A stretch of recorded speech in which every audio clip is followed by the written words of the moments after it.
Yo, what's up, guys? So I want to start this video off by going over some pretty big news that just came out about the yellow online play, like trigger effects, but also some of the effects that we were just discussing in the previous, well, I don't know if it was the previous video, maybe it was like a video or two ago, but we were just talking about how it's going to be really inconvenient in webcam matches looking at your opponent's life card while they can't look at it. So, you know, a lot of you were coming up with some honestly really good ideas, but it's just kind of weird how it would have to play out.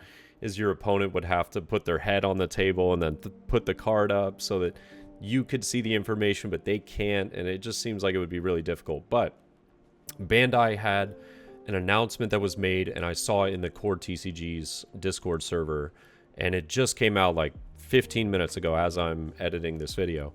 So, yeah, they made an announcement, and I'll just read it off to you really quick. It's regarding cards that look at your opponent's life for online play.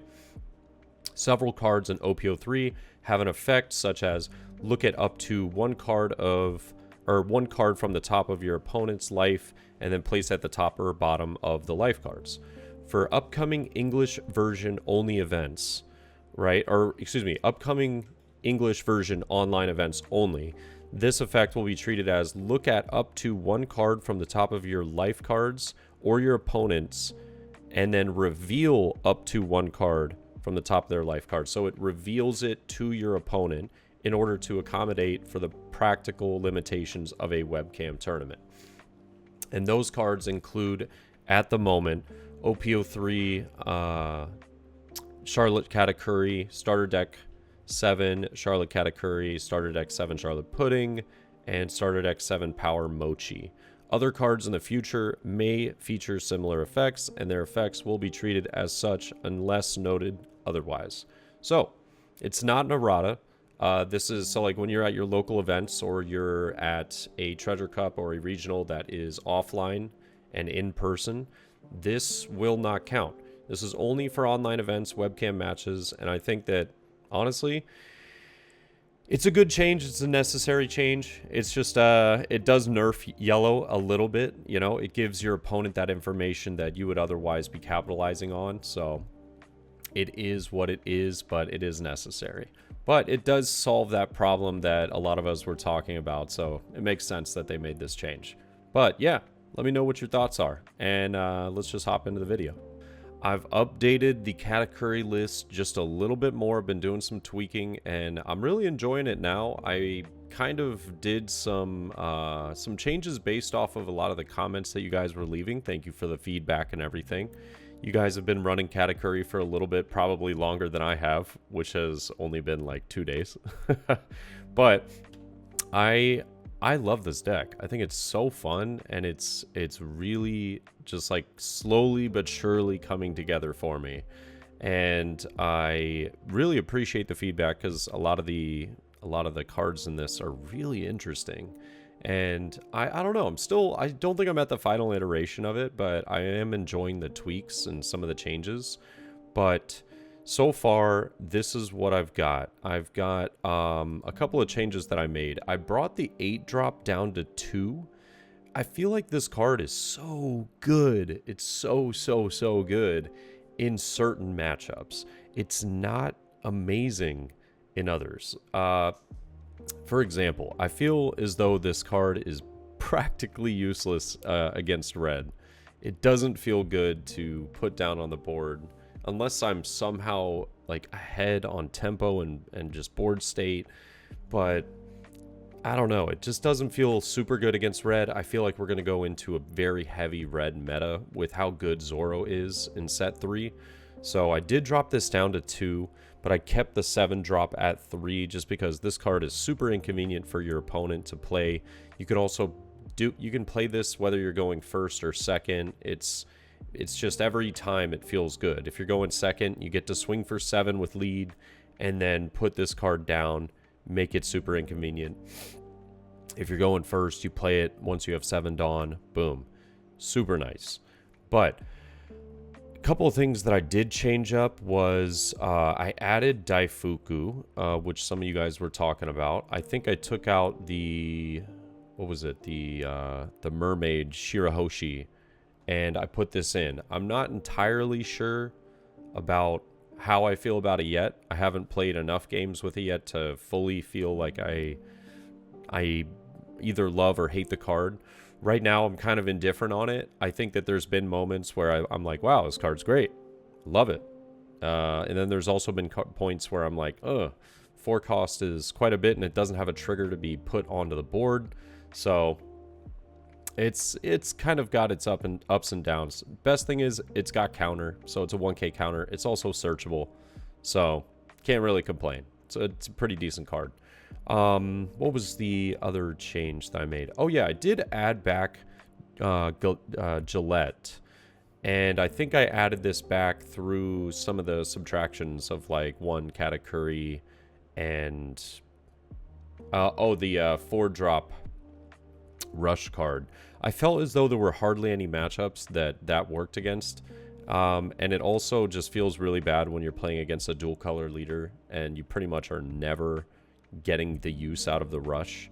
So without it having counter, I just kind of felt kind of weird in hand a lot of the times, as well as having no trigger. So I did choose to go for the blocker just because it does seem like this deck seems to progress and do better in the late game / mid game. And I think that just having some blockers to save some of the cards on field or maybe protect a life either early or late can be super, super helpful. So I like the cost of this card. It's a decent blocker. It's got counter. It's searchable. I'm okay with it. I just put 3 in there just to, tack on with having Charlotte Brûlée already. But yeah, I'm gonna give it a shot. I've toyed around with this, played a couple matches, and I like it so far. Feels good. Obviously, the red matchup is always kind of weird. If there were any changes I would make, I think that Thunderbolt I might end up dropping to 2. I don't know if I would just add a 4th Ikaku Sovereignty, or maybe add the 3rd Katakuri back, but Thunderbolt's kind of odd.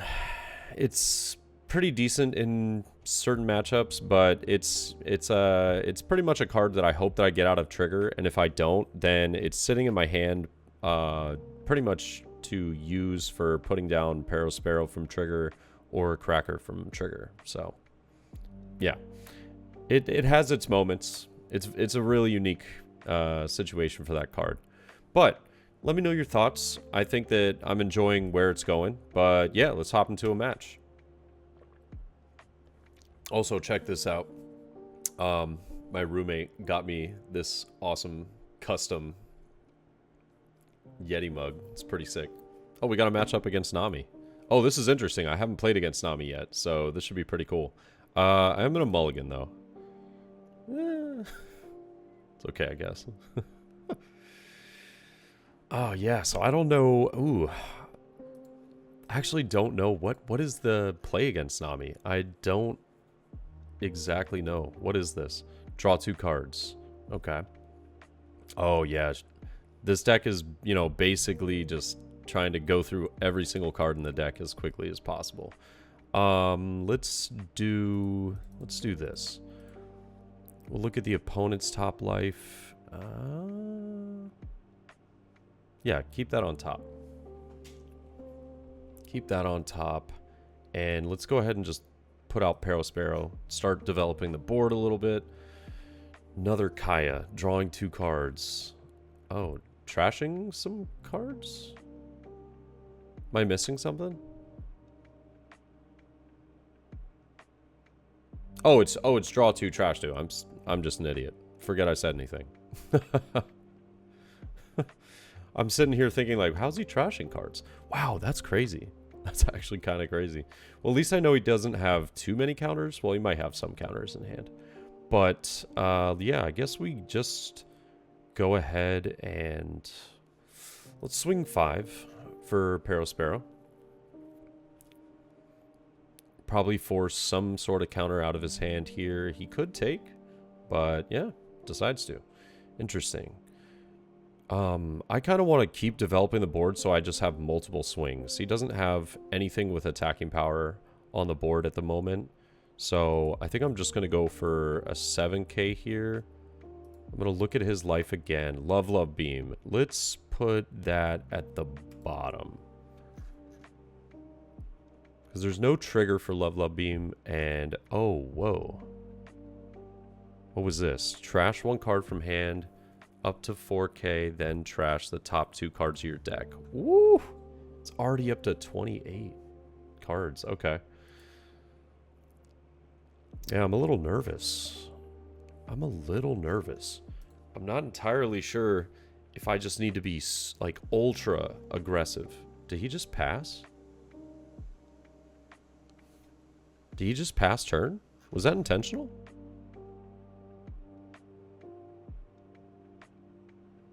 That can't have been intentional, right? Am I crazy? Oh, you know what? Whoops. I was about to do that incorrectly. Let's look at his life again. This is something I'm going to put at the bottom. I'll just have to remember that trigger's on there so he can return a card. He does counter out with Zeph. Okay. And then I have the blocker. I've got 4. So let's just go kind of heavy with these guys.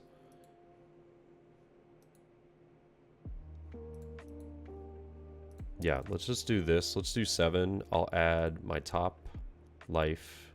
Just cycle some cards real quick.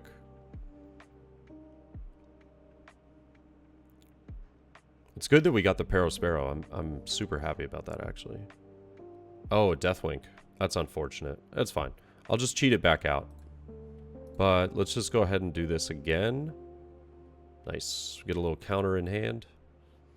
I love when I use these abilities and I get some of the cards that don't have triggers out of my life. It feels kind of good, actually. Just keep swinging. He's at 24 cards already. Oh my god. It's kind of terrifying. I guess Kaya is kind of sick in that regard.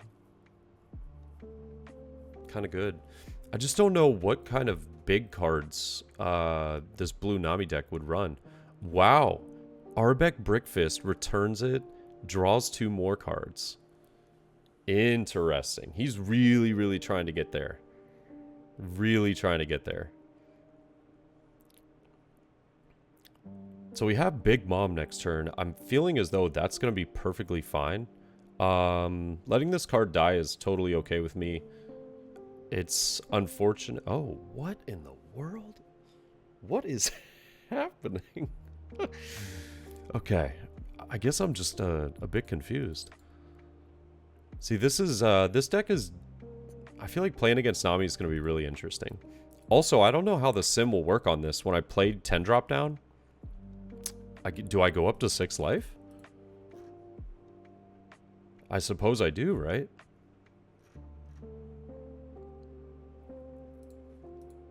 Yeah, we sure as heck do.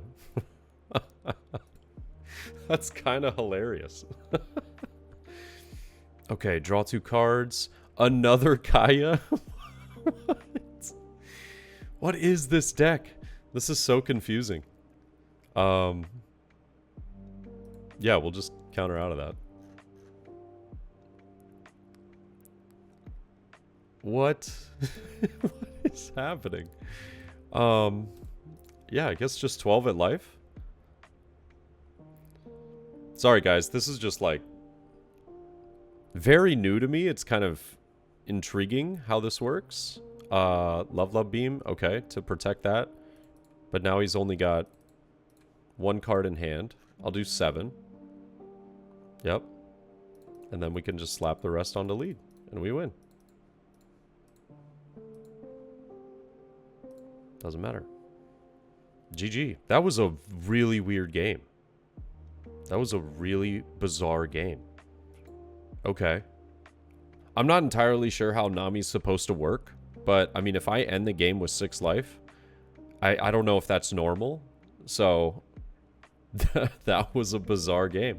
He had 11 cards left, though. So, I guess if you look at it in a different way, it was kind of close. Kinda? I don't know. I guess in this matchup, that's where Thunderbolt can be useful because I know there's that card, Zeph. Where is it? Yeah, Zeph here. Return. On play, return one character of a cost of 3 or less to the owner's hand, then trash 2 cards from the top of your deck, but then Don X1, when it deals damage to your opponent's life, trash 7 cards. That card seems pretty sick. Seems pretty sick. I could imagine that if he was somehow able to get that card down and then do a damage to my life, this would have been a very interesting match. But I think that Thunderbolt, you know, I would have taken precaution against that. I also trashed a blocker as a counter, so, you know, there were definitely options, but that was interesting. All right, well, let's try and find another match, because I don't know. That was that was unique. All right, cool. I would love to find a match against like a Zoro player or something. Oh, Doflamingo. This is cool. I actually think that testing this deck against Doflamingo will be pretty sick. So I'm going to choose to keep this. Yeah. Thunderbolt might come in useful in this matchup. Actually. Like, getting it out of life would be insane. Hands down. That would be insane. So, let's just start with Sanji. I don't really need to search with Pudding just yet. I always feel like the clunkiest part, excuse me, about this deck is kind of when you're at the 6 Dawn position. It's like, what do you do in that turn? So that's where usually I like to play the search. Unless I have no other options to start, then I'll just be like, oh, okay, cool, time to search. Let's do, if I do 8, that would be 2 Dawn. I could put down another Sanji if I wanted to. I like having the Sanjis on the board. It's just good cycling of cards and stuff, so yeah, I like that. Let's do this. Let's go view his top life. Let's put that on the bottom. That's a pretty inconvenient card. Yeah, we'll see if he counters out of this. No, okay, that's good. I wanted the card dead, so I'm happy with that. And now this next turn, I'll be able to get a 7k swing in with Leader. I'll also be able to... 7k, do I want to counter? I don't think I do. I think I want to take this, yeah. 7k swing, 4 drop card, and a search. Yeah, do I want to look at my life or do I want to look at his, though? Let's look at ours this time. So let's go 7k here. I'll look at my life. Oof. Yeah, we'll keep that on the top. Man, I actually kind of want to draw that for next turn. Which would mean I would have to swing with a Sanji. I'm okay with that, actually. Let's do this. Let's take the top life, cycle it out, get a better card in there. Let's do another 2 with Sanji. I'll take the top life again. I'm actually okay with picking that up. And then we'll search out a card. Sadly, we haven't found 10 drop yet, but let's just go ahead. I don't know if I want to pick up the blocker or no, because we'll be at 8 Dawn next turn. Yeah, let's just go with the 2k counter for now. I'll just go ahead and pass. He's got 4 cards. 3 here. 3 here. I'm actually going to counter out of that, just to force him to do a lot of swings at the Sanjis. If he really wants to get rid of them.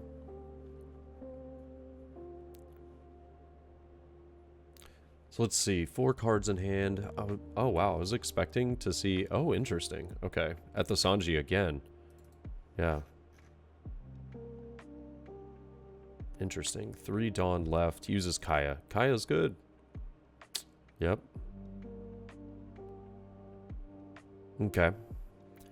So I definitely want to put down 7 drop here. We got to get rid of this, so let's just go 2, see if he tries to counter out of this for some odd reason. That is sick. I love it. I'm happy. Let's go here. Opponent's top life. Yeah, that's fine. Sweet. And then 7 drop. So now you'll have to trash a card. Yep.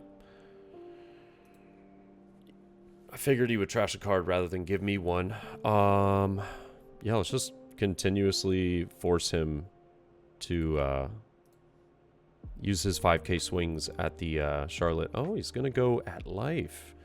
I will go with the Strusen here, though.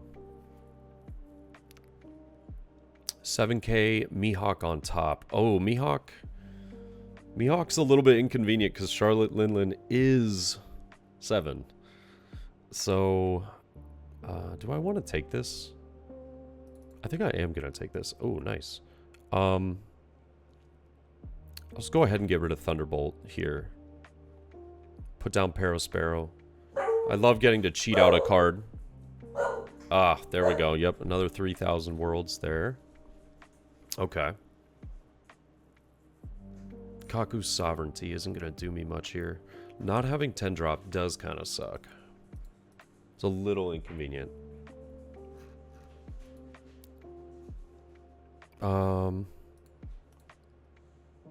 Dang, still can't find 10 drop. Okay. Is this what I'm looking for? I feel like it's not. Let's pick this up. That way we can maybe try and get some card cycle going. Let's do... I'm going to look at my top life here. I am okay with that being on top. 7k. The only thing is I don't have any blockers at the moment. So I will put out the Cracker to try and get a double attack swing in. But I think I need to save for some of these Ikakus since we're getting a little dangerous on the life. I'm gonna put out a Sanji though, and I'll pass. So what was it? We had Cracker, top of our life. We have 9-drop Mihawk in his hand, but also his last life. Okay. Ikaku Sovereignty is going to be pretty crucial here because we can protect a life, and gosh, it would be really nice if we had 10 drop. I think 10 drop just like completely wins us the game here. But he is going to go 7. Couldn't cheat out the Perona. Let's go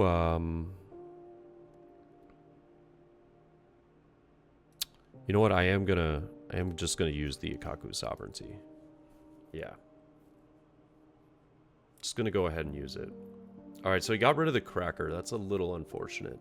Maybe I should have taken the life anticipating that, but we finally pick it up. 10 drop. Beautiful. So I'll go 5. Probably force a counter out of hand. I'll go 8. It's probably gonna take this. Yep. And then we'll go 10 drop. Bring him down to 1 life. We go up to 3. I like it. I like it. Solid. We also have a decent amount of counters. Like, not really that much, but, you know, 3k counter in hand.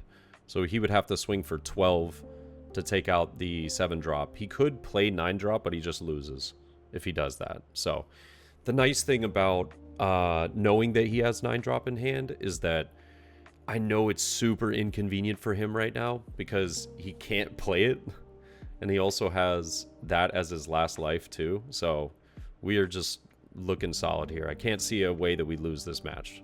But yeah, I like this. I like this a lot. God, Doflamingo's always been one of my worst matchups because of the decks that I play.